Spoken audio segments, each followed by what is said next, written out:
Hello, how are you? We are beginning a new week. This is the 51st week that I have presented training programs and tutorials and interviews to you, and what a wonder it has been. I praise God for allowing me to serve you this long and until He says not to. You may be familiar with both traditional and indie publishing, but are you familiar with the newest publishing options? Perhaps they will fit your needs better. Let's find out today, shall we? I have a handout link I'm going to share with you in one moment. First, I'll introduce myself and my guest. I'm Patricia Durgan, and this is Marketers on a Mission. We present marketing tutorials and interviews by and for Christian writers, speakers, and artists. This is episode number 251, baby. Understanding the Publishing Landscape with author and publisher Cheri Cowell. Hello, Cheri. How are you? I am wonderful. So good to be with you today. And technology is working today. We're happy. Woohoo! Absolutely. Let me get the handout link, and I will share that immediately. And would you give us just like a 2 or 3 minute introduction? There are some people, it's crazy to believe, who don't know who you are. So give us All right, I'm Cheri Cowell, and I am a traditionally published author. I have 5 books that are traditionally published. My first one was published in 2007. It was titled Direction, Discernment for the Decisions of Your Life.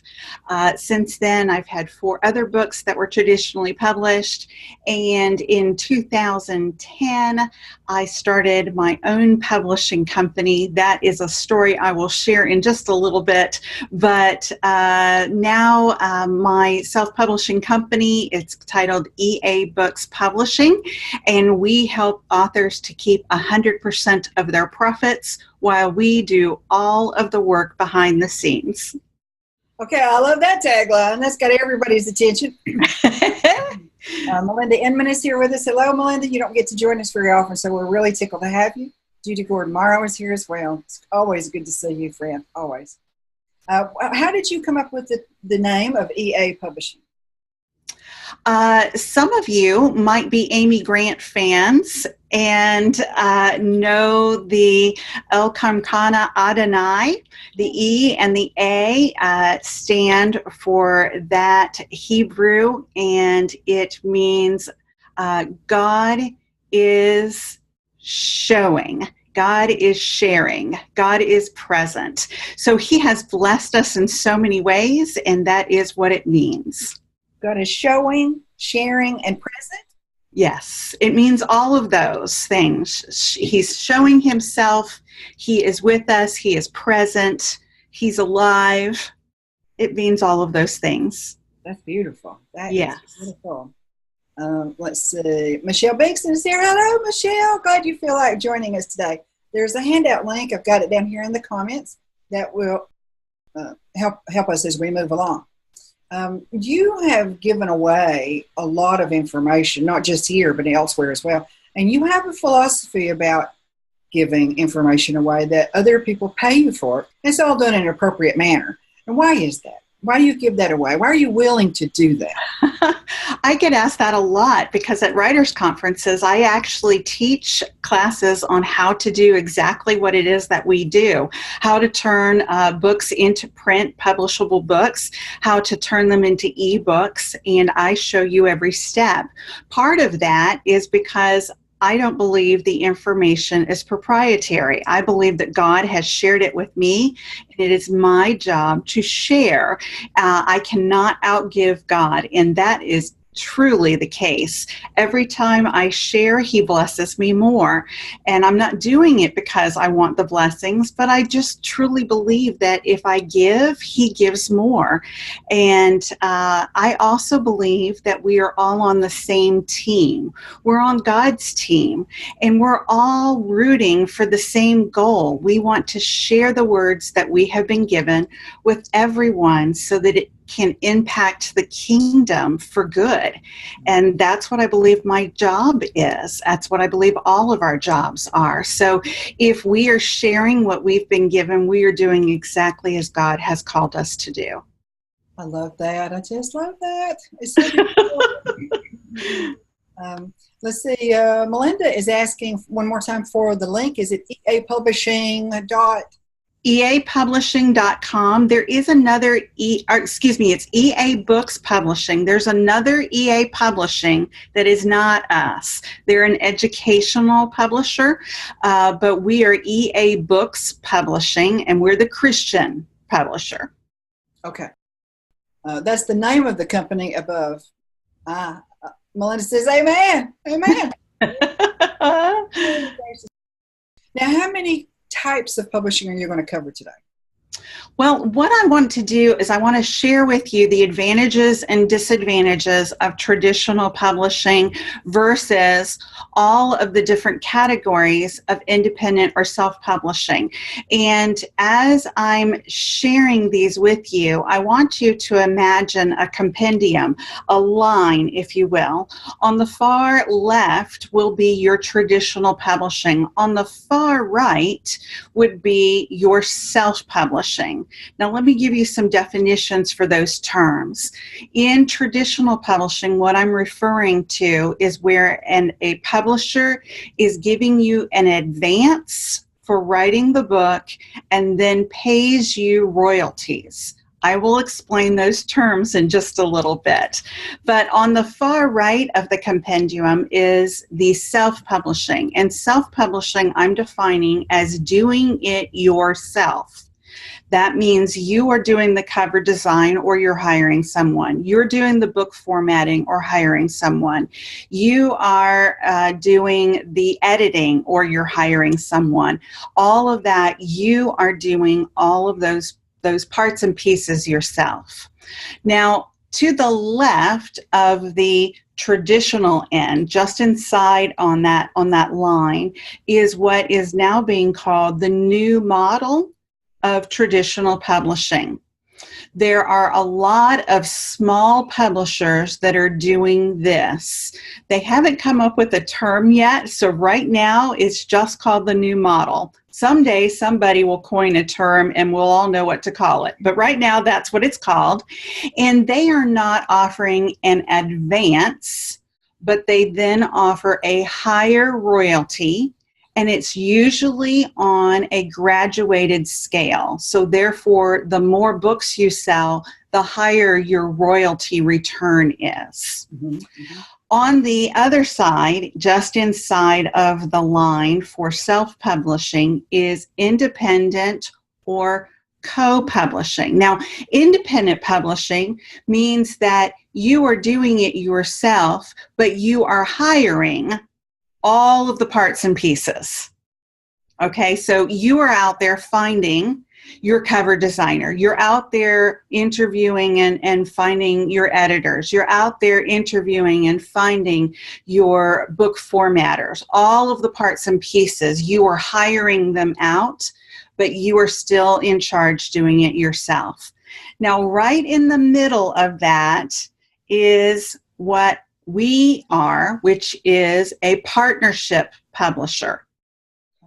Partnership publishing means that you hire us and we have all of those people that you need to make you look good and professional in-house. So we have already interviewed and hired the best cover designers and the best book formatters and the best editors and the best children's book illustrators and the best marketing coaches. All of those people we've hired. So when you hire us, you're paying us a flat fee, and then we are turning all profits and royalties back over to you as the author as if you did it all yourself. So you're just paying us a flat fee. You, in our case, when you hire us, you keep 100% of your profits and royalties. With some of the other people that are doing what we do, they have a different scale. And so they're taking a little bit of that profit and royalty and they're sharing it with you. They're doing a profit share. So you just have to ask questions to see which model they're using, but they're also doing partnership publishing. Okay, I wrote a little bit of a graph. It's homemade. Perfect. Good job. What's it goes in this? That's the new model. Just the new model. It's not yet identified. Right. Doesn't have a name yet. And what are the, will you refresh my memory? What did the new model, they do not have advances. They don't pay advances, but they do pay a higher royalty. And they also often use a graduated scale. So the more you sell, the higher your royalties. It's a gross understatement to say that you need to know what you're getting into, isn't it? It is, and it's very confusing. At the end of my presentation today, I'm going to go over the different distributors that you're going to be working with, whether you are traditionally publishing or in some form of independent, partnership publishing. So that's also gets muddied into the mix. And so, there's Lightning Source and there's Ingram and Arbor, and there's all kinds of names that you need to be aware of if you are going to be a professional in this business that we're involved in. And I think all of us want to be considered professionals. So understanding the landscape is truly what this talk today is about. I hope that by the end of this, that all of you will feel more comfortable in talking to different publishers and different people in the industry, because you will have kind of a lay of the land. Yes. Let me check and see if we have any comments or questions yet. But before I get there, before I take that action, I've interviewed a lot of people, and very few people talk about the distribution aspect of self-publishing or, the various types of publishing. And if you don't have that, nothing's going nowhere, is it? Right. We all need distributors, whether you're traditionally publishing or not. They're also using many of these same distributors that we're using. So you need to understand how each one works and what the differences are. Yes. Excuse me. Adria Hendricks Wilkins says, I met Cheri Cowell several years ago at Blue Ridge, and she is so encouraging. Thank you for that, she says. Thank you. Melinda Inman says, this sounds wonderful, and she's wondering, where does draft to digital fall in that scale? I'm going to cover that. So okay. Great question. Debbie Hannah Skinner's here. She's got a thumbs up, so we've got an audience, and it's so wonderful to see everybody. Good. Thanks for being here. And go ahead and ask your questions, and then I'll do my best to keep an eye on them. We won't interrupt Cheri every time where there is a question, but we will cover the questions. We will. Okay. All right. So the first thing that I have on the outline is I want to talk about the big shift that happened in 2005. In 2005, BookSurge and Custom Flicks were both acquired by a little company called Amazon. Custom Flicks' name was changed to Create Space, and in 2009 it became the self-publishing arm of Amazon. Then all of the names were merged under that title, and that was the way it operated for quite some time. Then this past year, KDP, Kindle Direct Publishing, became the name that Create Space merged underneath. Now, a lot of people say that doesn't make a lot of sense because it's more than Kindle, which everybody knows is the ebook option. I am not Amazon. I do not know why they chose that name, but that is the name that they have chosen, and it covers their print and their digital publishing. It's all under KDP, or Kindle Direct Publishing. It is now the self-publishing arm for Amazon. Now, back in 2009, when this happened, 2005 to 2009, it sent an earthquake through the publishing industry. And I was around at that time, and when we were at writers' conferences, there was whispering going on around different publishers were talking about how, this was going to be the death of Christian publishing. And, there were lots of doomsday scenarios going around. Well, it's not actually doomsday. For us as authors, what has happened is the self-publishing has evened the playing field for those of us who want to get our words out into the world. And then something else happened. You guys might know the name Paul Young. Paul Young wrote a little tiny book called The Shack, and he submitted The Shack to 99 traditional publishers, and all 99 of them turned him down. And so he self-published The Shack, and we all know what happened then. So the publishers then started coming to Paul Young and saying, we'd like to talk to you about publishing your book. And he said, I really don't think I need you now. And so that was an earthquake through the industry.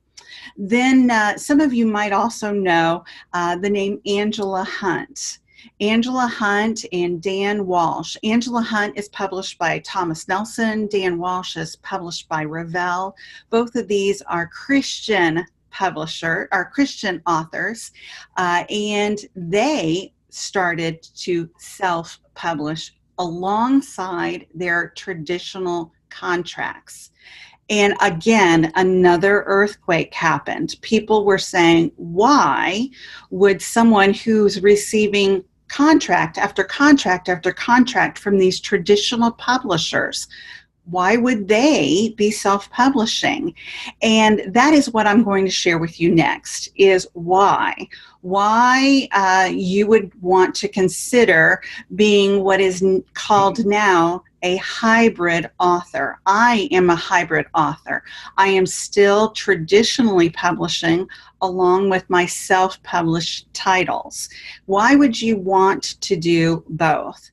And so the next thing on your handout is the advantages and disadvantages of traditional publishing. Do you need me to just pause here for you to jump in with any questions?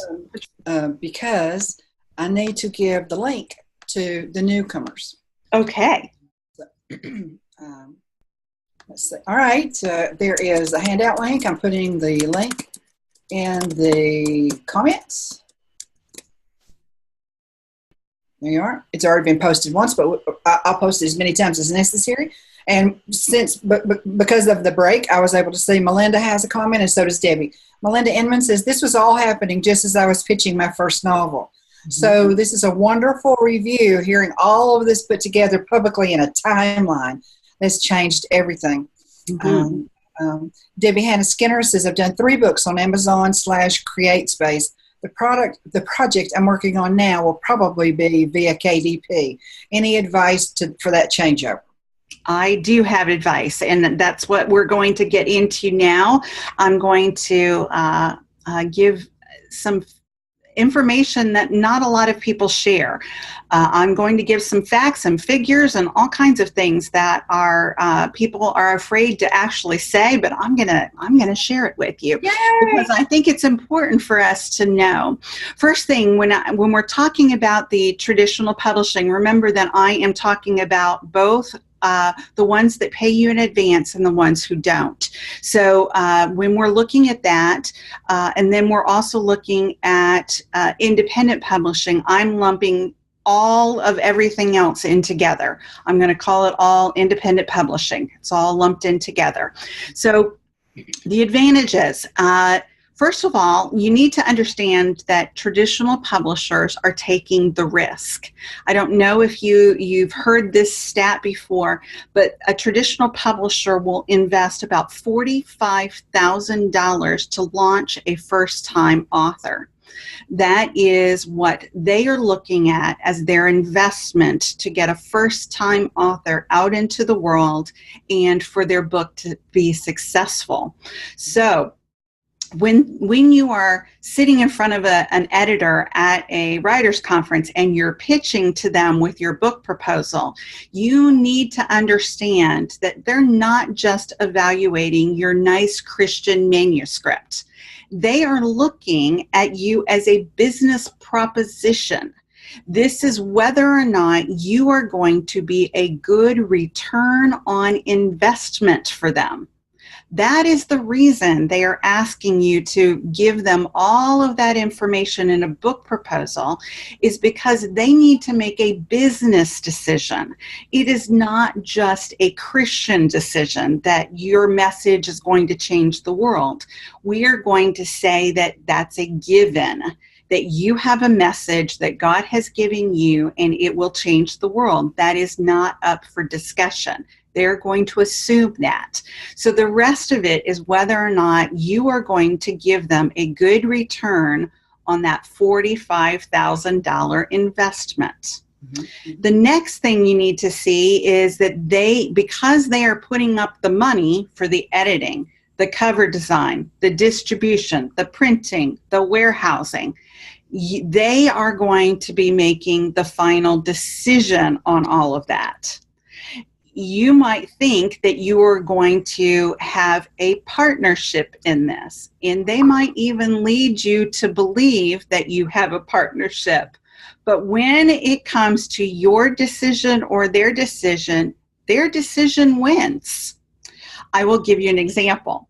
My first book was titled Direction, Discernment for the Decisions of Your Life. That was not the title that I gave it when I submitted the manuscript. They accepted my manuscript with the title I gave them. God, which door do I choose? That was the title I gave. Making Decisions God's Way was my subtitle. I thought that was pretty good. They didn't think so. When they gave me the new title, I liked the new title, but they gave me a cover with an apple and an orange on the cover. And I said, nowhere in my manuscript is there anything about an apple or an orange.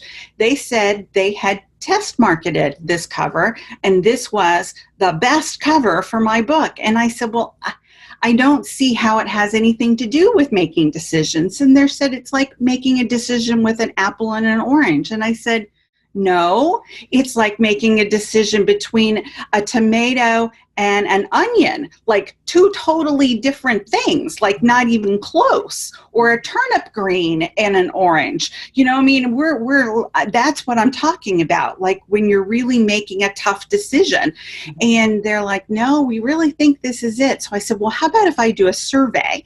And I sent the survey out, and all of my surveys came back that they didn't like an apple or an orange. It didn't make sense to them. I presented that to my publisher, and they said, no, we're going with an apple and an orange.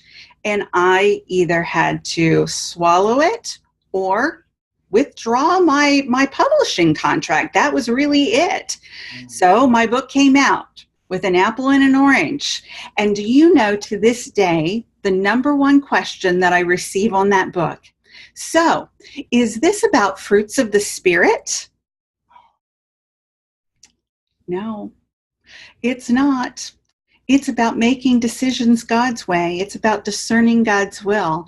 And they look at me really funny and they say, with an apple and an orange? They don't get it. And I really believe that hurt my sales. Mm-hmm. I still did well enough that I received a second contract. So, you know, I still had good enough sales, but I believe that's because I worked extra hard to sell a book with an apple and an orange. I even changed my speaking so that I could help to understand what the cover was about. So, you don't get a final say. If they want you to rewrite your manuscript, you must rewrite your manuscript. If they don't like some of the things that you have said theologically, you have to take them out. This is what the deal is when you sign a contract with a traditional publisher. Now, covers. I do have to say, most of the time, traditional publishers do have beautiful covers. Mm-hmm. They have a whole team of people they're working on their covers. So most of the time, the covers are beautiful, and they far exceed the quality of most self-published books. Mm-hmm. So that is the truth with covers. Now, editing. You are going to receive an in-house editor and probably a freelance editor. Your manuscript rather, will go through 3 or 4 editings before it finally gets to the final proofread in a traditional publishing situation. And that is great. All of us need editors. Even the editors will tell you they need editors. Editors need editors just as well as all the rest of us. You might have an English degree. You might have a journalism degree, but you still need an editor. Everybody needs an editor. So that is a really good thing with traditional publishing. With self-publishing or independent publishing, you are going to need to pay for that, and it is expensive. I am going to go over those costs in just a little bit, so hang tight. Now, the other thing is with traditional publishing is there is a level of prestige that comes with traditional publishing, and that is, there's just no way around it. When you get a contract with one of the big publishers, it is bragging rights. It really is. But the nice thing is that a lot of the purchasers today, a lot of the customers, they couldn't tell you the difference between Thomas Nelson or Thomas, I don't know, Thomas, who do you know? You know, they don't know the names of publishers like they used to. And so it's becoming less of a big deal. It's a big deal to us. It's bragging rights to our fellow authors, but it doesn't really mean that you are any less than today as it used to. Finally, bookstores. And I really need to spend a few minutes here explaining how bookstores work. All of the shelf space in a bookstore is pretty much controlled by the 5 big name publishers. They have agreements with all of the bookstores. And one of these understandings is a program called remandering. Remandering works this way. Your book has a shelf life of about 3 to 4 months when it comes out from the traditional publishers. They have agreements with all the bookstores, and the bookstores will buy the copies that they are publishing at that time. Now, I say the word buy as it's just a piece of paper. There is no money that is transferred. It is sold on a piece of paper. Then what happens after those 3 or 4 months go by is every book that is not sold is sent back to the publisher. By that time, they have probably already paid you on your royalty statement for the copies that have been sold. But they haven't really been sold, because when those copies come back, they now turn around and debit your account. So if you have been paid in advance, and this is what I want to explain to you is how all of this works so that you totally understand your contract when it comes. When they pay you in advance, an advance is against what they believe the number of books will be sold during your first year. So oftentimes they will say they expect you to sell 5,000. If it's a small publisher, 5,000 is a good number. If it's a larger publisher, maybe 10,000. If it's one of the big 5, they're going to expect you to sell 20,000 books in your first year. They are going to base your advance on those number of books being sold. So if during your first 3 months, all of those 20,000 books go out and then 10,000 of them come back, you are now in the hole 10,000 books that now you must sell without them being in the bookstores, because all of those copies have come back to the publisher, and now they've debited your advance on those 10,000 that have come back. So you had a big party at the 20,000, but now you are boo-hooing because now you are in the hole 10,000. This was not a really big deal until Christian publishers went out of business over the last few years, and some of the really big name authors went in the hole. When that happened, they all said, you know, this remandering thing is not a really good deal. And all of us little authors said, yay, somebody is speaking for us, because we've known this has not been a good deal for a long time. But we didn't have any say. We had no pull. But now some of the big time authors are saying this is not working so well for us. So you need to understand that advance thing and ask a lot of questions when you get that contract. What a lot of them are choosing to do now is they're choosing to self-publish. A lot of those big name authors are saying, you know, this remandering thing is not so good for me, so I am going to self-publish. Now, what has happened with that is the bookstores at one time had a rule that they would not carry self-published authors. Mm-hmm. But now that Angela Hunt is one of those self-published authors, they had to rewrite those rules, because they are not going to say to Angela Hunt, we are not carrying your book. So this is good news. And, you know, a lot of bookstores are beginning to say, you know, there's a lot of really great self-published authors out there, and there are a lot of them who are working through companies like ours.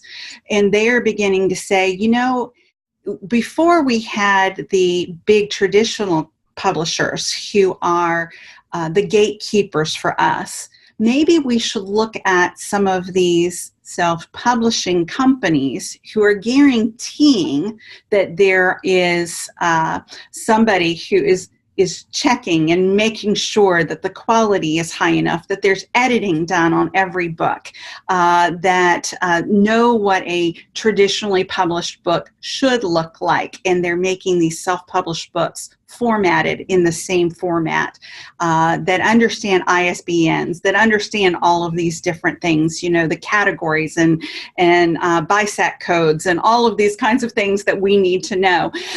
They are happy that we are those gatekeepers and are beginning to look at our self-published books to carry in their bookstores. So a lot of change is happening behind the scenes. I belong to several organizations who are beginning to work behind the scenes with bookstores to help them to understand how to work with independently published authors. And so there's a lot of stuff that's happening behind the scene that's going to be very good for those of us who are independently or self-published. What kind of a time frame do you imagine that? A year, 2 years? Oh, we are having meetings at the Month's show, which is the new replacement for ICRS. ICRS is the Independent Christian Retail Show, and it collapsed this past year due to some funding misbehaviors, if you will. And so Month's, which is an organization of independent bookstore owners, has stepped into that place and is hosting the first Christian retailer show, and that's open to all Christian retailers, and we will be there. Several of my organizations that I belong to will be there, and we already have meetings set up with these bookstores to talk to them about how to work together and both of us to support the kingdom of God, because they have the same heart for getting the messages out into the world. That's the reason they've bought a Christian bookstore, is they have the same ministry goal that we have. Yeah. They just want a way to make sure that we are doing everything with excellence, because that is is also their goal, and that is our goal. So we are like meeting of the minds, and we're going to have some of those meetings. So I think by next year, this will be smoothed out. There will be a way for us to have a clearinghouse of independent publishers for bookstores to be able to access. That would be really cool. Yes, it would be very cool. But we need to be careful that we're not stepping on our traditional publishers' toes. So this is a lot of work. So we have some comments and questions. Yes. Yes, Debbie. Debbie Skinner, Munce. M-U-N, like a dunce. But yes, M-U-N-C-E. Mm-hmm. And they've been around for a while. Yes, they have. They're stepping into this. That must be a coup for them. Do you think it is a coup for them? It is, and the leader of Munce is a godly man, and he is well anchored to integrity and the Christian faith. So he's a great leader to step in at a time when bookstores' faiths were shaken by what happened with ICRS. I see. We have several comments. Some are just swinging in and swinging in. Janet McHenry says, I know that New Hope is going with a new model. Do you know others that are doing this? Yes. Lighthouse Publishing of the Carolinas is one of the bigger ones. Elk Lake is another big one. God, goodness gracious, I could go on and on. Karen Porter's Bold Vision is another publisher that is using the new model. Pretty much most of the small publishers that are in the Christian publishing world are using this new model. It's very successful. Melinda Inman, we've got some other comments between now and hers, but I want to make sure and get hers out. I know you're going to be interested in her comment. She said that she's writing her fourth novel, and she's a fantastic author. Awesome. Yeah, she's Christian fiction, and there's more to it than that, but very, very good author. She says, I want to talk with you about working with you on the book I'm currently starting to publish. We have a lot of different people that are coming to us for different reasons, and some of them is not because they cannot get a traditional contract, and some of them is not because they can't do it themselves. A lot of them realize that their time and their money is worth more, and so they hire us so that we can take care of all the headaches and they can keep writing. Janet McHenry says, thank you, Cheri. I appreciate that info. It helps me understand what's going on. You are a terrific help to writers. Amen. Thank you. So what I'm going to do now is I'm going to switch sides, and I'm going to take you into the advantages, disadvantages of doing the independent publishing. Remember that I am using that catch-all term so that I'm not having to repeat co-publishing and self-publishing and partnership publishing. It's just all going to be under the umbrella independent publishing. So in this instance, you take the risk. So you are putting up your own money, and therefore you are betting on yourself. You believe you are going to be a good return on investment. So you are putting out the money. Now, we're talking anywhere from $1,000 to $10,000, depending upon how you choose to do this and who you choose to go with. So anywhere from $1,000 to $10,000 is your investment. You don't have to invest $45,000, but for most of us, $10,000 is a lot of money. So you need to be sure that you have what it takes to make sure that you can earn that back. So let me go through some of that. Okay. First of all, you control the process. From the beginning to the end, you are in control. So the question is, are you a good train conductor? Are you someone who can sit in that driver's seat and direct the whole train while it's running down the track? Are you good at multitasking? Are you good at handling this one thing while this other thing is going on? Are you good at that? Some people are not. Some people are wired with, you tell me what to do and I will do it. but they're not good at that self-starting and handling a gazillion different things at one time. This is what you have to do. If you are not good at that, then you really do need to hire somebody who can manage all of those things. That's what we do. We have a project coordinator who is assigned to every author, and I call them our hand holders. They hold every author's hand through the entire process. And every time you, as the author, need to make a decision, they're walking you through it. They're answering your questions. So when it comes time to choosing your categories so that your book can be placed on the bookshelf in the right category so it can be found, you are still needing to make all those decisions, but we're walking you through it. We're helping you to make the decisions. So that's the difference. Are you good at handling all of the decisions all at once yourself and driving the train, or do you need someone to hold your hand? Mm-hmm. Next, there's a longer shelf life for independent publishing. Remember when I told you that with a bookstore, you basically have 3 to 4 months to prove your sales are strong enough or your books are going back to the publisher. Mm-hmm. With independent publishing, you decide how long your book stays up there. You can rebirth your book every year.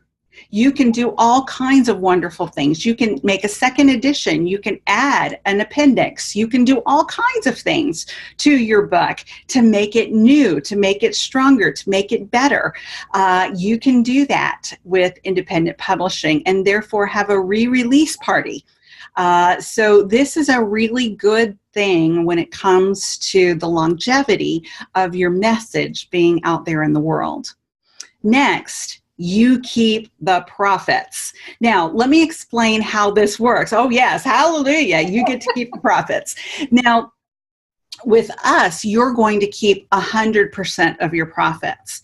With some of the other people that are partnership publishing out there, you're going to keep varying degrees. So let me explain when your books go through Amazon or somebody like that.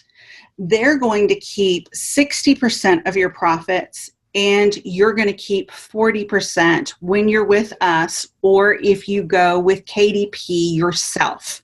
Now, there is a complicated formula that they use, and believe me, if you can understand the formula, maybe you can tell me how it works.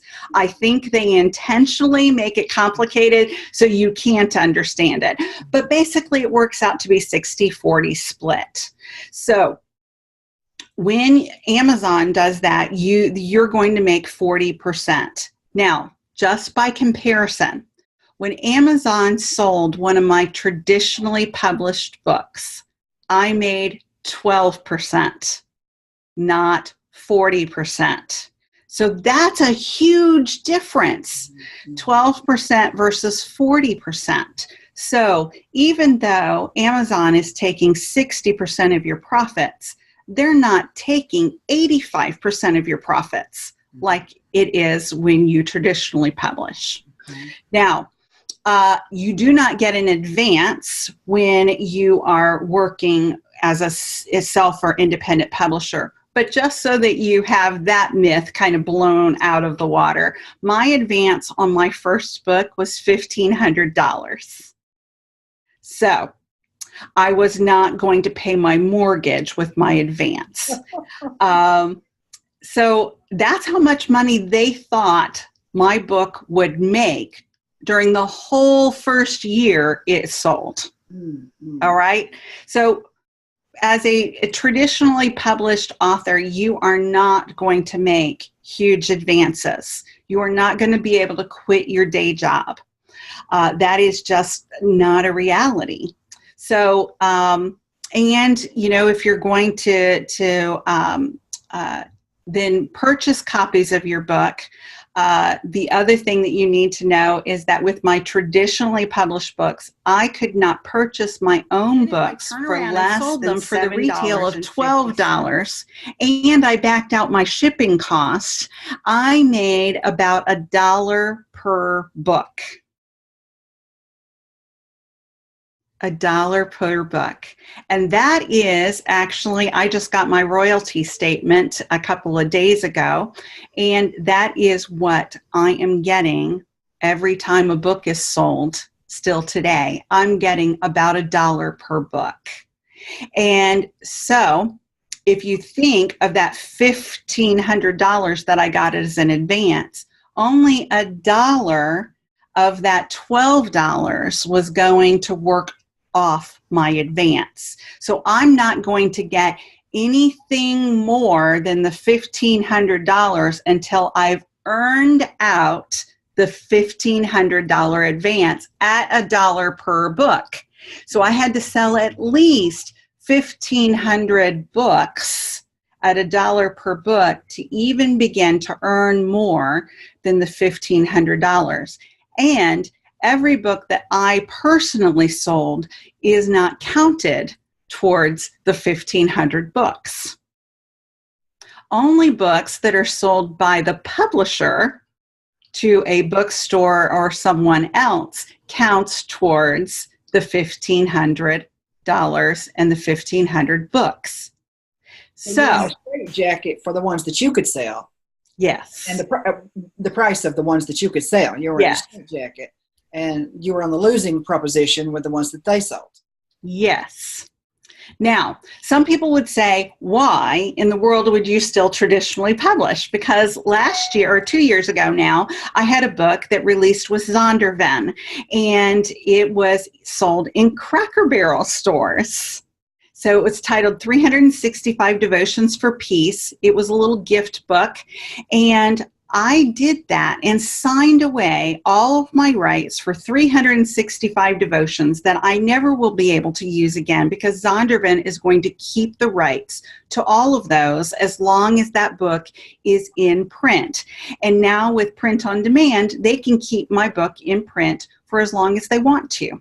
So I knew when I wrote that book that I was not going to have rights to any of those ever again. So why would I do that when I own a self-publishing company? The reason I was willing to do that is because Cracker Barrel is a market that I cannot get into. And I know that there are people walking into Cracker Barrel who are looking for peace in all the wrong places. Oh. And I want them to pick up that pretty little book with that little dove on the front and go, I'm looking for peace. I wonder if this book has an answer for me. Or there's a Christian shopping in Cracker Barrel and they know a friend who is looking for peace in all the wrong places. And they can't talk to their friend about Jesus, but they can buy him a book. And they thumb through that book and they go, this is exactly what my friend needs. So they're going to buy that book and they're going to minister to that friend through my book. And I prayed over every single devotion that was submitted for that book, that it would minister to somebody and it would show them that peace is a person, peace is a relationship with Jesus. And I couldn't do that in any other way other than signing that contract. So I was willing to do that. And so I make hardly any money off of that book, but I was happy to do that, to reach people that I couldn't reach in another way. But I make my money through my self-publishing. And let me get back to that, because our authors are able to buy their own books for $3 to $4 a copy. Instead of $7.50, they're able to buy their books for $3 to $4. Then when they turn around and sell that $3 or $4 book for $13 or $14, they keep all of that profit. $10 in profit they get to keep. Then, on top of that, when Amazon sells their book for them, they're making a $4 profit, because that's 40% of $10. So This is why Angela Hunt and all of these other big name authors are also self-publishing, because the money is here. The control is also here, and that's the next thing on your handout, control. You get to decide what stays in your book. Now, this can be a positive and it can be a negative, because we hope that you will accept editing. We hope that you will listen to your editor. We hope when you talk with our cover designers and you have this photo of your great-grandfather, and this book is about your great-grandfather's World War II story, and we tell you this photo is not going to print well, and you insist that this has to be on the front cover, that you will listen to us when we say it's really not going to help you. It's really not going to print well. So you being in control can be a good thing, or it can be a bad thing if we are stubborn and we don't listen to the professionals that are telling us some things. Now, some things that you can just go to the Lord about and you say, okay, my editor really says this, but what do you say, Lord? Because it's just really breaking my heart that I need to change this. But I'm willing to change if you tell me it needs to be changed. I'm laying this on the altar and I'm saying you direct me. And God is faithful. He will change your heart on that issue if you truly take it to Him. If it does not need to be changed and you come back and you say, you know, I took this to the Lord and He really told me that I can stay steadfast on this, we're going to say, okay, yeah, I believe you. And God will honor that. He will honor that with sales. He will honor that with a letter that will come in the mail someday from somebody that will say, you know, when I read this particular section, it changed my life. And that's the exact section that you went to God about. So He will reveal to you that you did the right thing if you truly have given it to Him. So it can be a good thing or it can be a bad thing. Now, one final thing that I want to share with you in this section, and then Patricia, we're going to go to a break here so that you can check on the questions that people might have. We're going to look at bookstores. Bookstores from the independent self-publisher's angle. We have a way for you to get your book into bookstores, but it requires you as the author to do all of the work.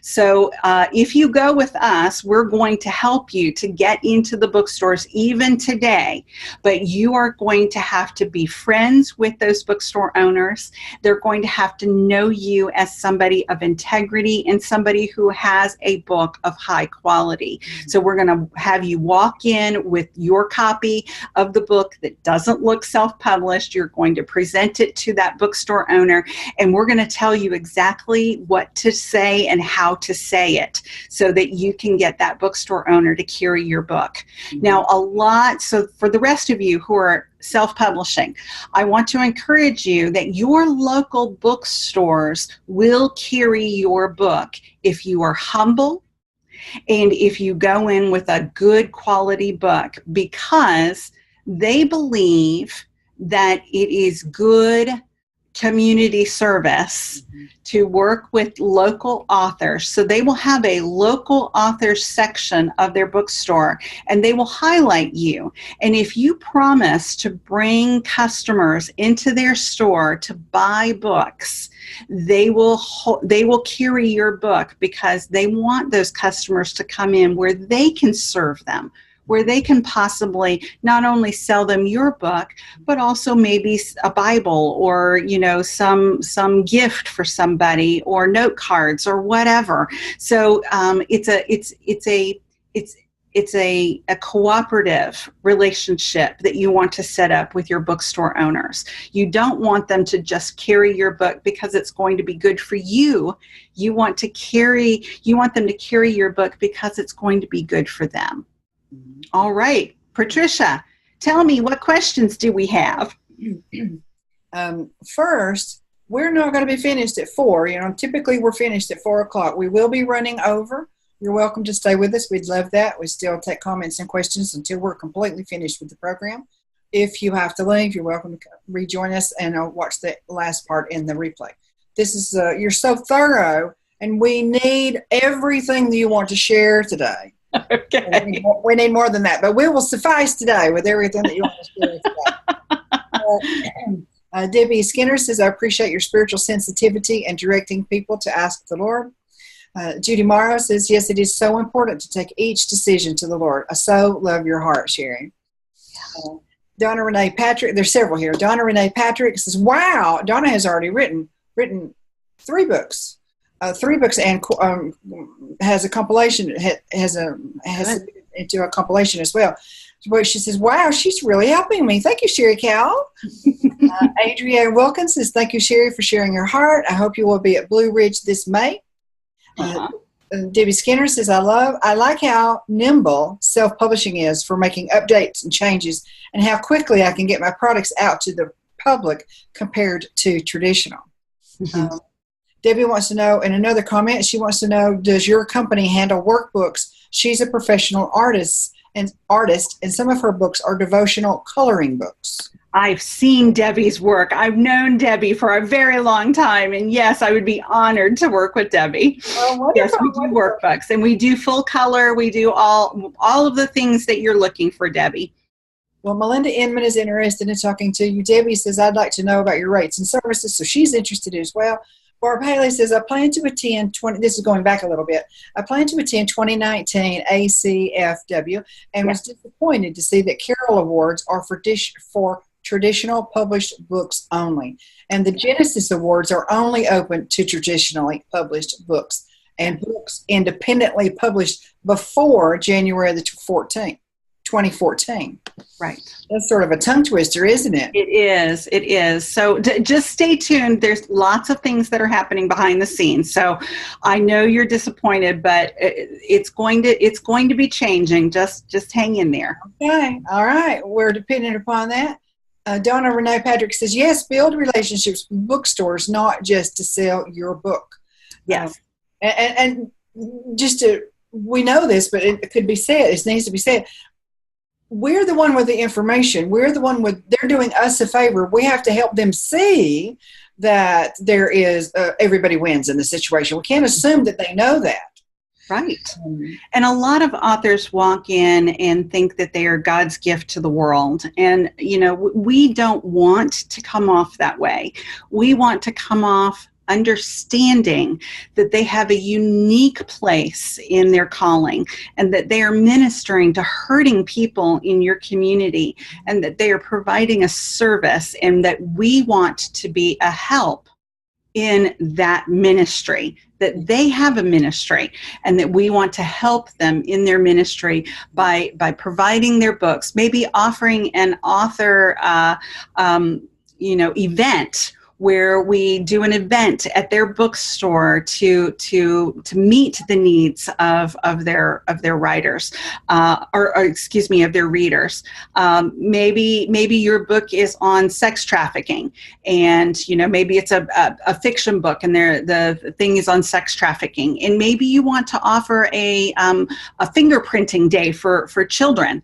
So and then it's housed at the bookstore, and there's free fingerprinting so that you can bring your children in, do a story time, and then your book is sold there with the autographing, and then the children can be fingerprinted in a safe environment that's not so scary.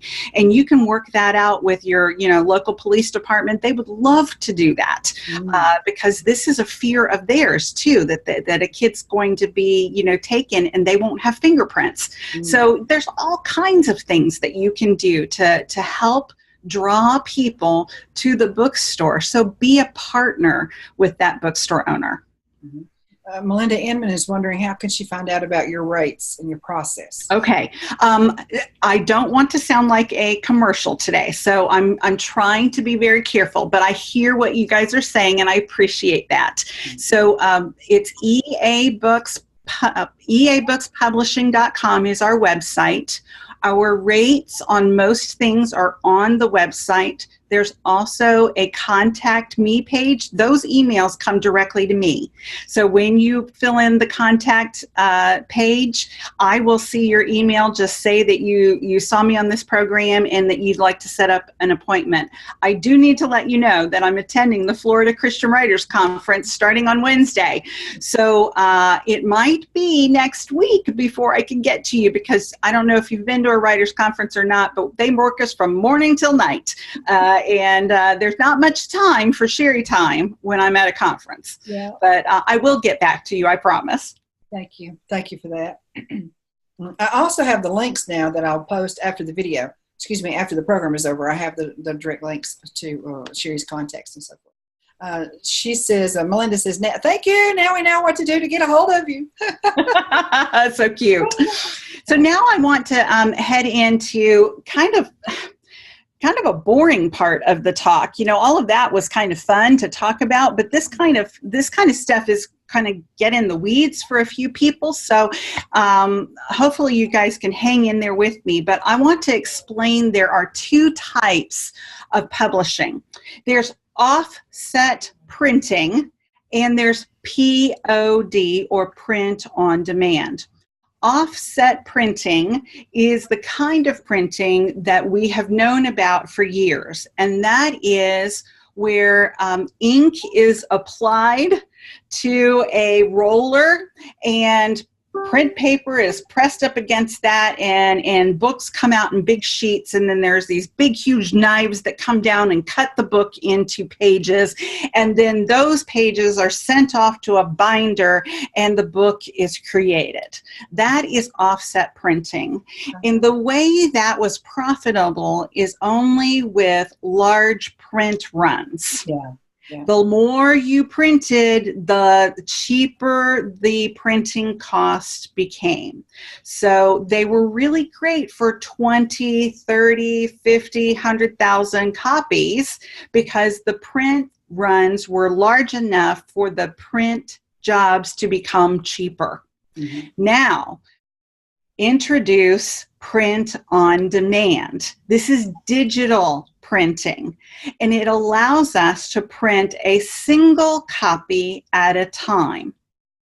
It is not as cheap as, say, printing 100,000 copies, but it is pretty close to the price of printing 20,000 copies. So if you're printing anything less than 20,000 copies, really print on demand is the way to go. Now, a lot of traditional publishers started using print on demand as a way to continue to print their backlist. A backlist is when the book is no longer available on the shelves at bookstores, but they still were getting pretty good sales numbers from a book. So print on demand allowed them to print a book or 50 books or 100 books when a church or somebody ordered that many books. Mm-hmm. So it was a really good thing for them. But then when Amazon offered it to us as independently published authors, it revolutionized the way publishing is done.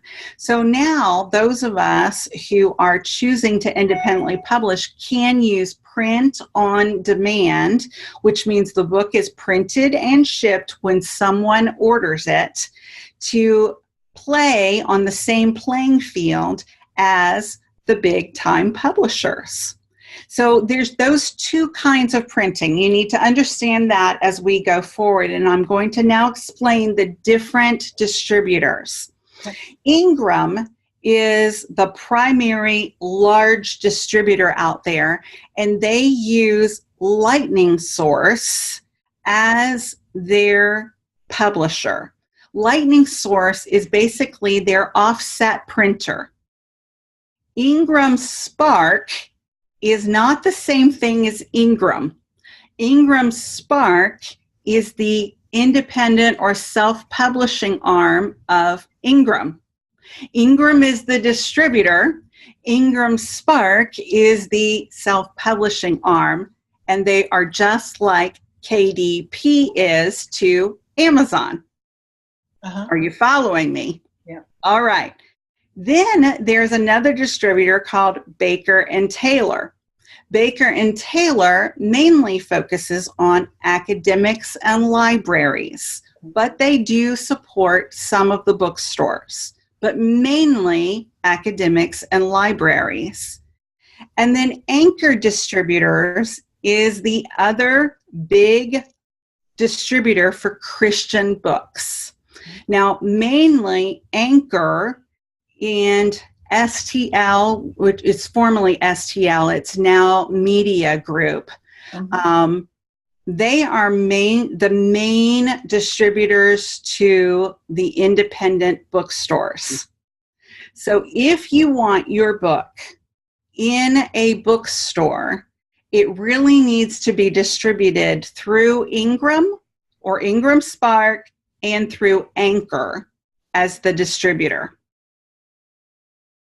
You said and. Do you mean all three, or you mean or and one? Or. Okay. And or.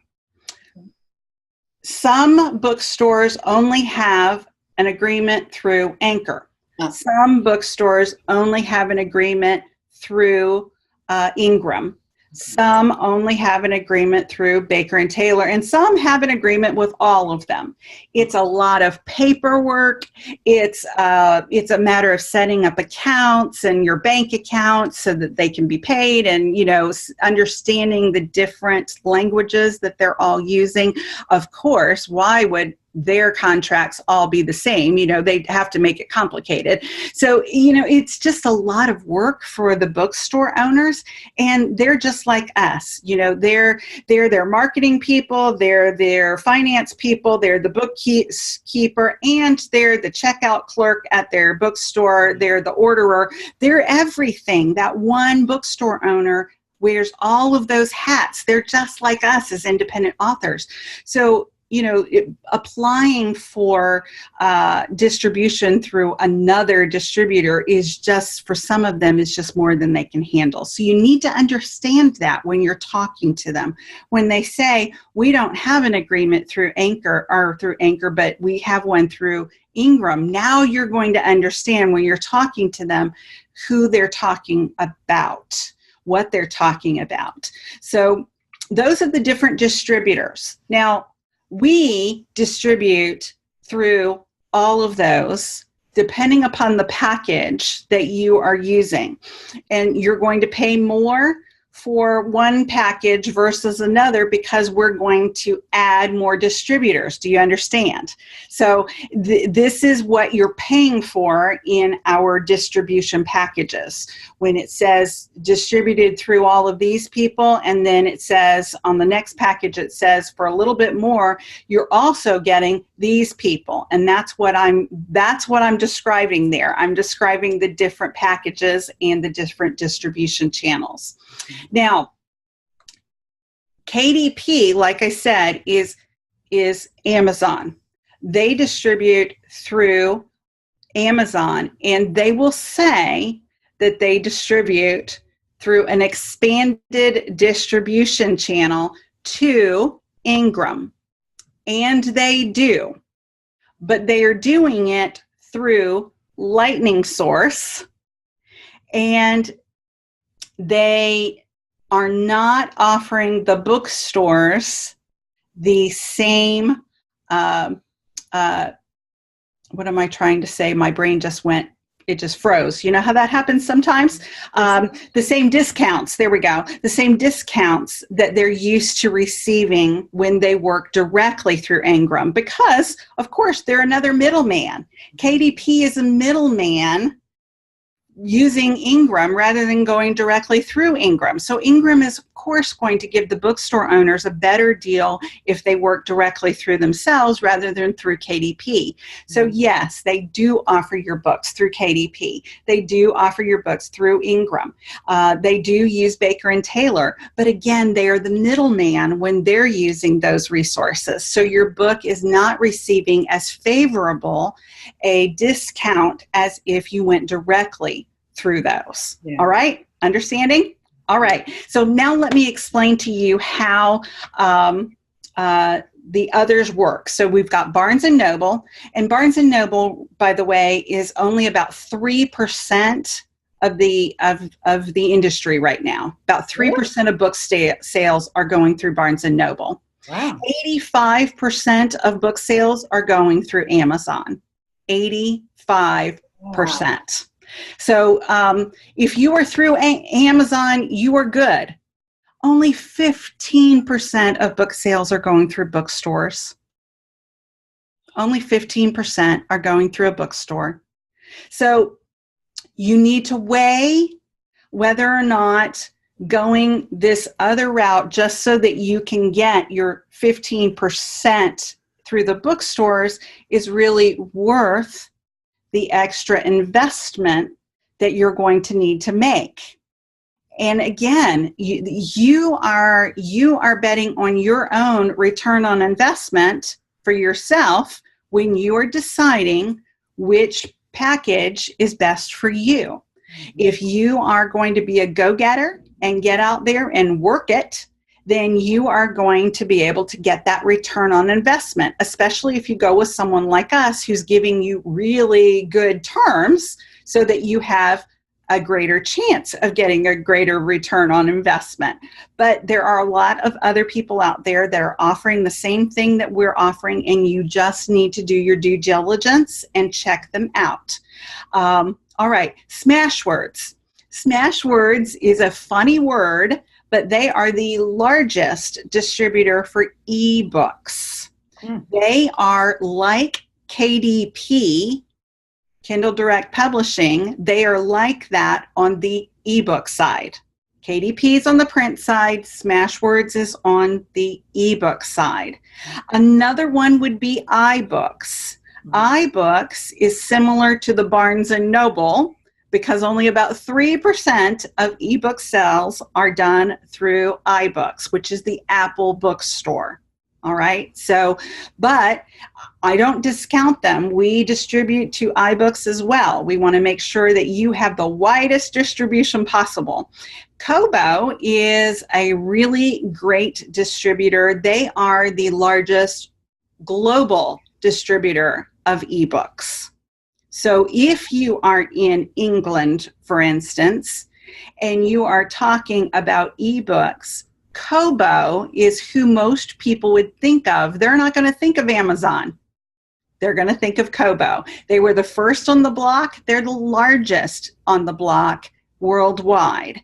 Amazon does not have the presence worldwide that we see here in America. Kobo does. Kobo is the big boy on the block internationally.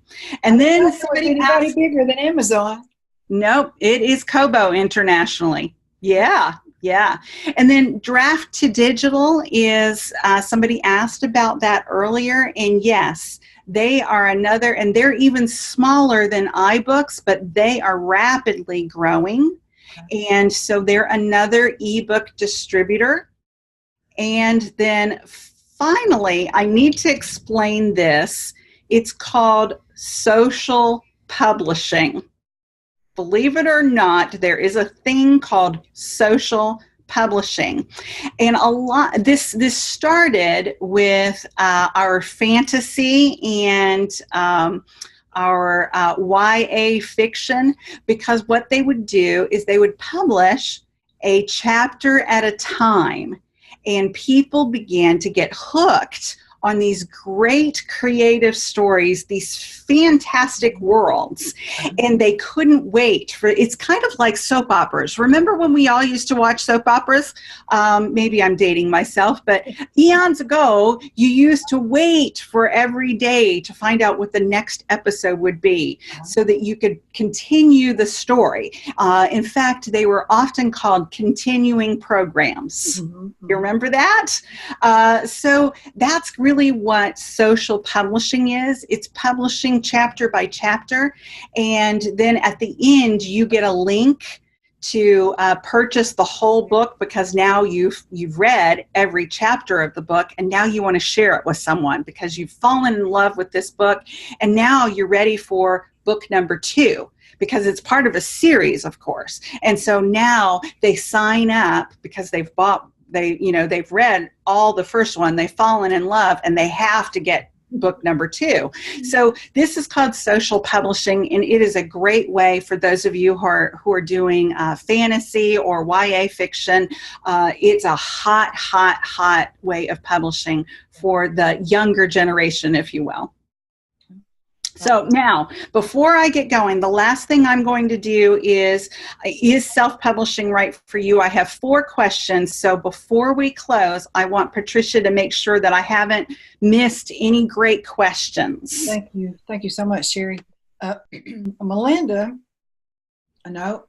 has been answered. Donna Renee Patrick is wondering, what about Spring Arbor? Oh, yes, Spring Arbor. So glad that you mentioned that. Spring Arbor is another one of those great distributors for Christian publishing, and I just totally forgot them on my list. Sorry about that. So add Spring Arbor to the list. They would be the same as Anchor. Oh, okay. Spring Arbor and Anchor would be on the same level. Okay. Good. Focusing on bookstores. Mm-hmm. And Debbie Skinner says, this content should be part of Publishing 101 at every Christian Writers Conference. Oh, thank you. Let's see. I think we have had several. Yeah. I think we've covered everything up to date. Great. Thank you. All right. So is self-publishing right for you? I have a series of 4 questions that you need to ask yourself. And the first one might sound a little off-putting, but I have a story to go with it. So the question is, what is your measurement of success? What is your measurement of success? After my 3rd book was published, my husband took me out for a congratulation dinner.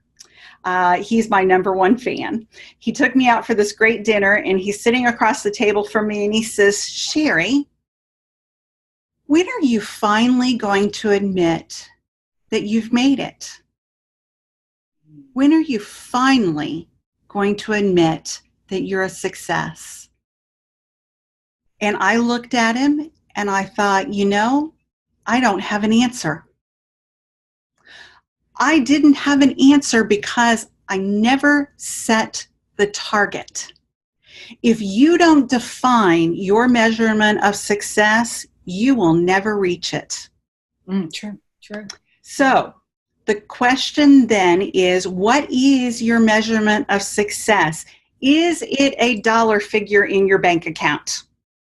I mean, let's be real. That really could be your measurement of success, that you are making $20,000 a year off of the sales of your books, or $10,000 or $5,000 or whatever your dollar figure is. Be honest with yourself.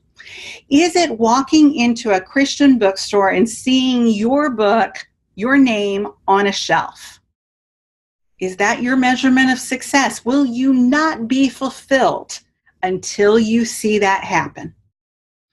Is it receiving an email or a letter that says, I read your book and it changed my life? Or is it simply being obedient to the calling that God has placed on your life, to write and to publish and to get His words out into the world? What is your measurement of success? I can tell you that once I defined it, I was able to reach it. And I found newfound joy in my journey because I defined it. You will never reach an unidentified target. Mm-hmm. Next, who is your target market? Mm-hmm. Now, we hear this when we're writing the book. Who is your target market? But I'm going to mean something a little different with this question. I want you to find out where your readers, where your target market is shopping. You see, I thought because my target market was the 45 to 65-year-old target, that they were shopping where I was shopping, at the Christian bookstore. I did a survey. I found out my target market is shopping where the 85% of the people are shopping, They're shopping at Amazon. They're not shopping at the Christian bookstore like I am. I'm a touch it, feel it, smell it, write in it. That's me. But I'm a book nerd. And my readers are not book nerds. Mm-hmm. My readers are the people in the church pews who are struggling with their faith, who are looking for answers, who are leading a small group at church, who are looking for a resource. That's my people. I thought they were shopping where I was. They're shopping on Amazon. So do a survey. Use SurveyMonkey or one of the other tools out there. Send out a survey. Ask them, where are you shopping? Do you prefer to shop at a bookstore or do you prefer to shop on Amazon? Do you prefer a print book or do you prefer an ebook? You will be surprised probably to find out that your readers are not very different than all the other readers out there. Next is, how computer literate are you? Now look, I've got this cute smile on my face, and I am going to say this with the sweetest expression that I can say. But do you know that there is another way to center a header than to use the tab key? Smiling. Do you know that there's another way to indent paragraphs other than the tab key?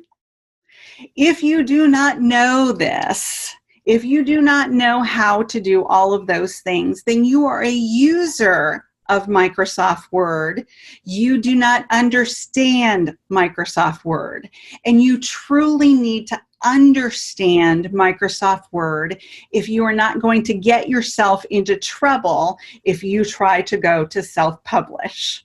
There's a lot more you need to know than just those two things, but those will give you a clue as to whether or not you can do it on your own, or if you can, or if you should hire someone like us. Another clue would be to go to smashwords.com, smashwords.com.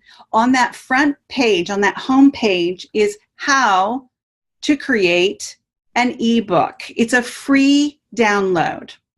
If you download that free ebook and you start reading, and by page 5 or 6, you have not broken out into a cold sweat and you understand everything that's being said, then you could probably do it yourself. But if you think they are speaking a foreign language, and if your stomach is all in knots, then you probably need to hire somebody. Don't try to do it yourself, because the worst thing that happens is you spend a lot of time and money trying to do it yourself. You get stuck with the death green screen that says, "We cannot accept your book. There are all these errors." And then you call me and you want me to bail you out, and you want me to give you a discount because you've already spent all of this money. And I can't do that, because I have 14 people on my staff who expect to get paid so they can put food on their table and they can send their kids to school. So it's not something that I can do. Our rates are already low. If you go on our website, you'll see that we start as low as $1,100. So we're not the most expensive game in town. So, you know, we can't rescue you at that stage. We can help you start from the beginning, but we'll have to charge you the full rate. So I don't want you to do that. So go download the free ebook and learn whether or not it's something you should be doing.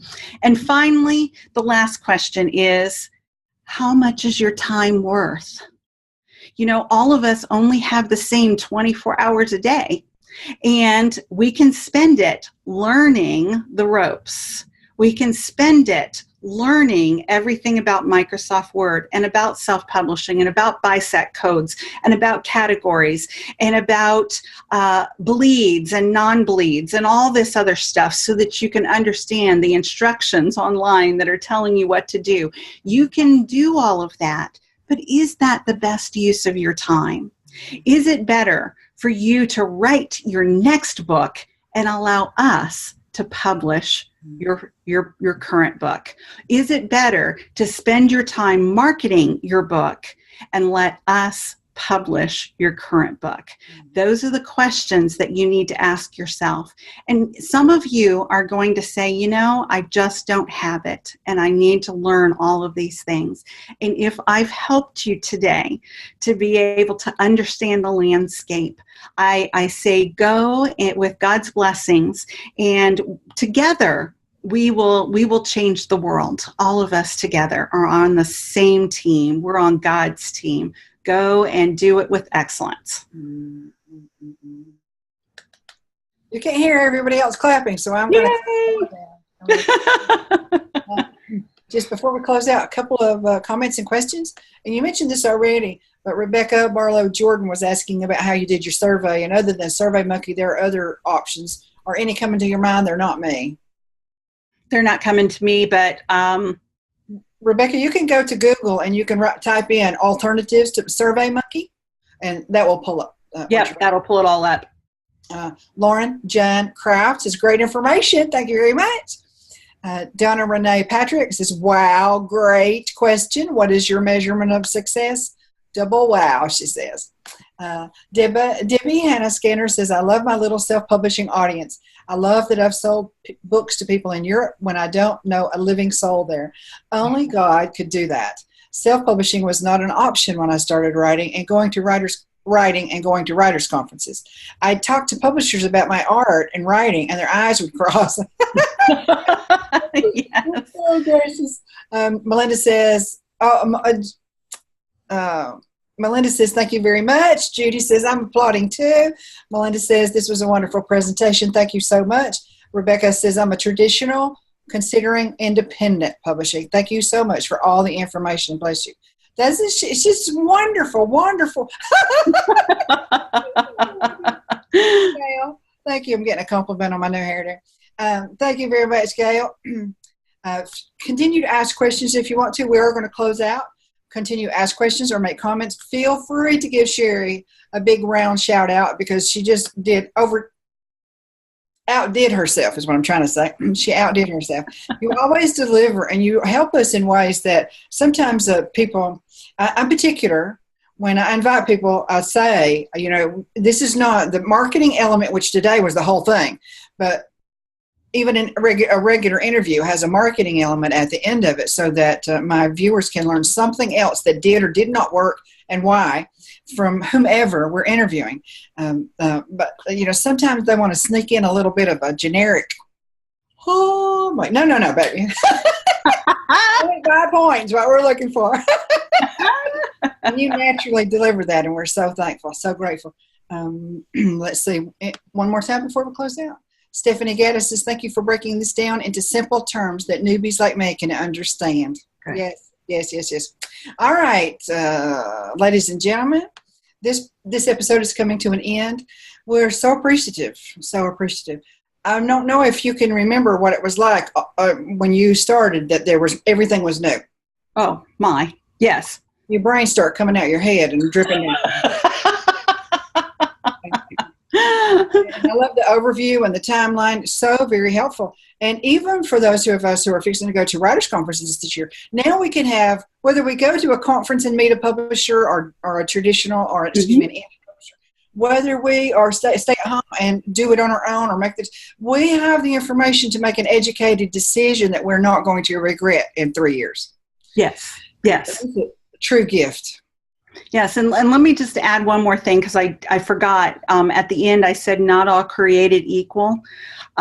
Be very careful about who you hire out there as your independent publisher. I like to say there's only 2 others that I would say operate their businesses with the integrity that a Christian should. And there are a lot out there who have the name Christian applied to their business, but it does not reflect in how they run their businesses. Mm-hmm. So Christian conferences are a great way to find out if they are reputable, because they're not they're not invited to Christian conferences if they are not reputable. So ask them, what conferences are you attending this year? If they are not attending one of the big Christian writers conferences that you've highlighted, that are out there that you know of, that are in the Christian Writers Market Guide, then they are not one of the reputable ones. And some of them are even connected to some of the big name Christian publishers, and they use that as a ploy to convince you that they are safe, and they are not. So buyer beware. We always have to pay attention. Mm-hmm. We always have to. We know this already, but it needs to be said again. We have to remember. You've all been there. You've all experienced it or heard of an experience. So no need to belabor the point, but it's a well-made point, and we needed that reminder. Yes. Donna Renee Patrick says, great show. Gail Johnson, great show. Judy Morrow, this was terrific. Cheri, thanks so much. You've given me much to prayerfully consider. Stephanie, read Stephanie's. All right, this has been episode number 251. We went over, and it was so worth it, wasn't it? So worth it. Woo! Understanding the publishing landscape with author and publisher Cheri Cowell. She wears other hats too. We limited it to just two today. Author and publisher Cheri Cowell. Tomorrow, author, speaker, and etiquette expert Penelope Carlovato will join us. As Christ opens doors for us, we find ourselves in formal dining settings sometimes, whether it's someone's home or in an upscale restaurant. Penelope's going to help us become comfortable in every dining environment. This is more important than it seems on the face level, isn't it? Yes. Yes. If you are sitting with an editor, you definitely want to know which glass is yours. Mm-hmm.